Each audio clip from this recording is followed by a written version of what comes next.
You received 10 Exceptional Performance Award, the Sustained Superior Performance Award, the Counterterrorism Service Medal, the State Department's Meritorious Honor Award, among others. What kind of things did you do to earn those kind of accolades? I found myself very often in situations where you have to think quickly, where bullets are flying, where people's lives are at risk, and there were a couple of very difficult recruitments that I made. In retrospect, part of that was because I was young and foolish. And, when you're young, you think you're going to live forever and you're untouchable. And so I would take risks that today, as a 60-year-old man, I'm appalled that I made a decision to take some of these risks. Give me an example. I remember going into the heavily communist anarchist neighborhood of Athens, Greece, to pitch a bona fide terrorist. And I was the only member of the team not wearing a bulletproof vest. And my boss asked me, "Why in the world did you not put your vest on?" I said, "Because it shows underneath our shirts, and I don't want to freak the guy out." I said, "I genuinely want to recruit this guy. I don't want him to run away and to be afraid, or to see that we're wearing vests and pull out a gun and take a shot. I'm willing to give it a chance." Besides, I had a gun on my waist in a fanny pack. I had another gun on my ankle in an ankle holster. I thought, well, if I'm going to go down, I'm going to go down shooting, but I'm going to give this recruitment an actual chance. And I recruited him. This was a group that the CIA had never infiltrated before. But I took it slowly. I did the research and found success. Right. And that's a chance you wouldn't take today. No, it's not a chance I would take today. I kick myself. Well, you have 5 children now, right? So I have 5 children, right? And I think they would be quite upset with me. Yeah, you look at it a little differently when you have kids.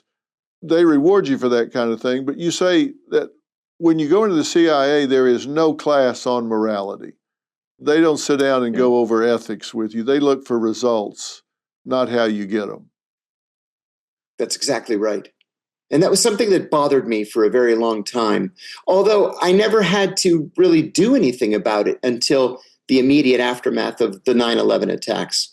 That's when things changed, not just for me, but it changed for the agency, and it changed in a big and permanent way. They started playing a different kind of ball. They started playing hardball. They started being more desperate to get information. Is that the shift? That's right.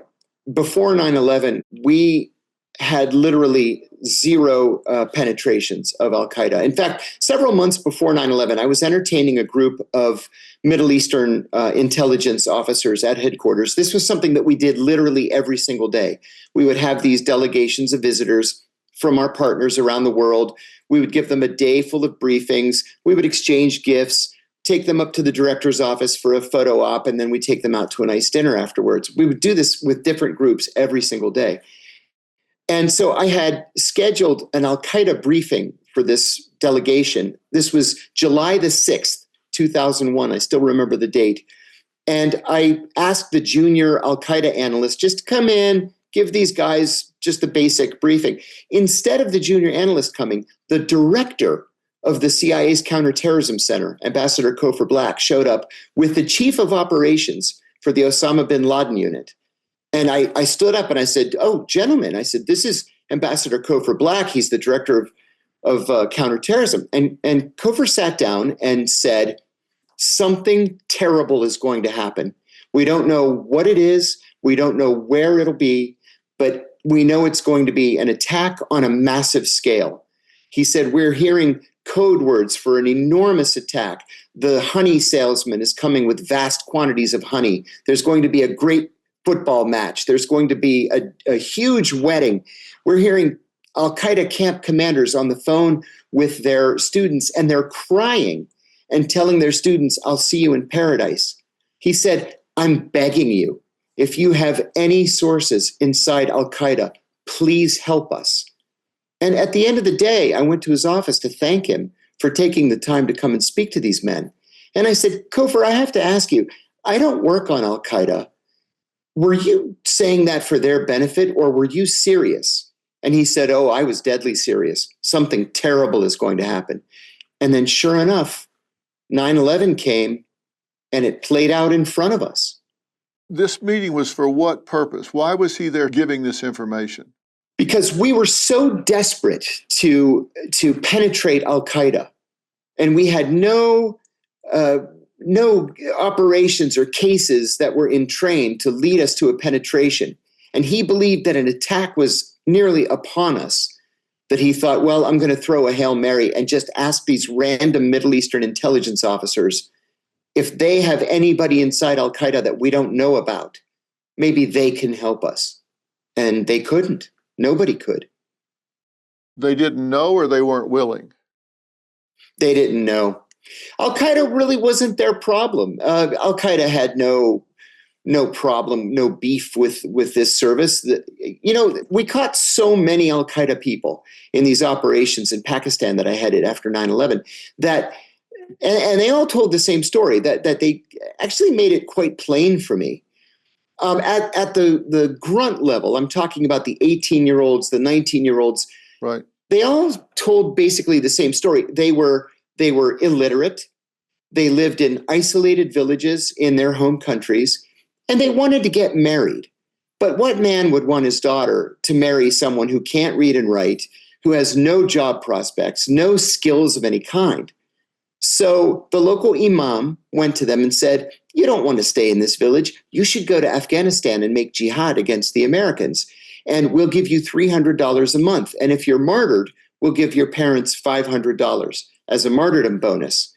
Well, they couldn't find the United States on a map, but $300 is better than no dollars. And so they made their way to Afghanistan to fight the Americans. At a higher level, the camp commanders, the al-Qaeda leadership, it really all started, well, for two reasons. One, because we established military bases in Saudi Arabia. That's what Osama bin Laden objected to personally.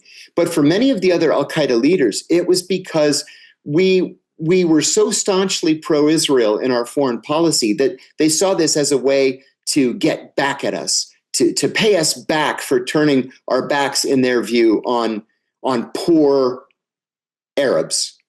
That's a different take than a lot of people hear. So this was a retaliation. And these al-Qaeda that were going into Afghanistan to fight, they had no beef with America. They were just going there for the job. They were just going there for the job. In fact, when I first arrived in Pakistan in January of 2002, the very first counterterrorist raid that I led on what we believed to be an al-Qaeda safe house led us to capture two 18-year-olds from Tunisia. And as soon as we broke down the door, they both burst into tears, and one of them asked if he could call his mom.